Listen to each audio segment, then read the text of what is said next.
অনেক কথা বলবার আছে আমার, তবে সবার আগে নিরঞ্জনের কথা বলতে হবে আমাকে। নিরঞ্জন নিরঞ্জন আমার বন্ধুর নাম। আর কোনো নাম ছিল কি তার আমি জানতাম না। ওর একজন বান্ধবী ছিল, অবশ্য কিছুদিনের জন্য। সে তাকে প্রীতম বলে ডাকত।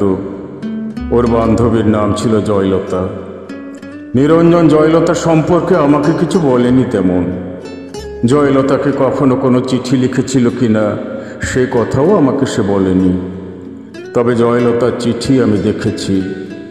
একটা চিঠি ছিল এইরকম: প্রীতম, সময় গড়িয়ে যাচ্ছে।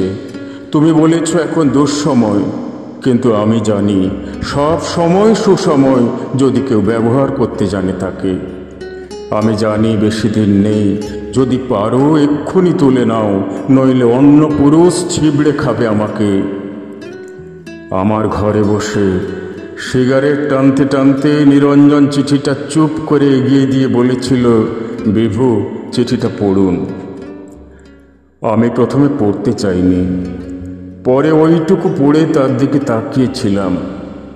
না, ওই সিগারেটের ধোঁয়ায় আমি কোনো নারীর প্রেম তাড়িত মানুষের ছায়া দেখিনি। ভয়ানক নির্বিকার। কিছু বলছেন না যে? আমি জিজ্ঞেস করেছিলাম। কি বলবো? এই ব্যাপারে? কোন ব্যাপারে? এই যে জয়লতা। বাদ দিন। আমি বাদ দিয়ে দিয়েছিলাম। নিরঞ্জন আমার ঘরে বসে অনেকক্ষণ সিগারেট টেনে টেনে ঘরটাকে অন্ধকার করে চলে গিয়েছিল সেদিন। জয়লতার সঙ্গে অন্য পুরুষের বিয়ে হয়েছিল। আমি জয়লতা এবং অন্য পুরুষটিকে দেখেছি বহুবার বিশ্ববিদ্যালয়ে। জয়লতা আরও দেমাকি, আরও সুন্দরী হয়ে উঠেছিল।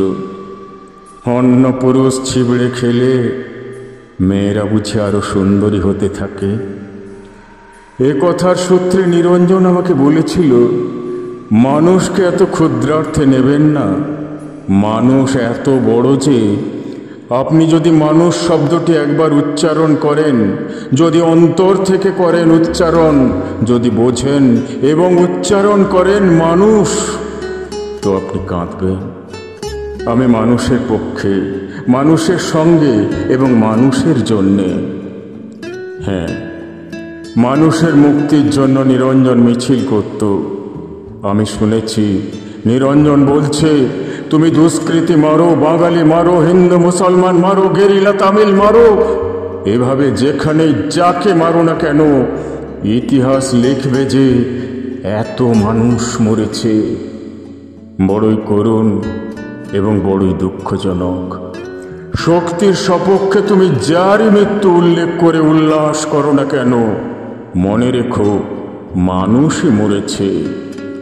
এই ভয়ঙ্কর সত্য কথা নিরঞ্জন বলেছিল।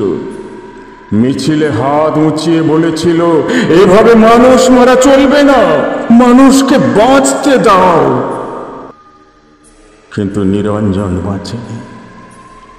তার উদ্যত হাতে লেগেছিল মানুষের হাতে বানানো বন্দুকের গুলি।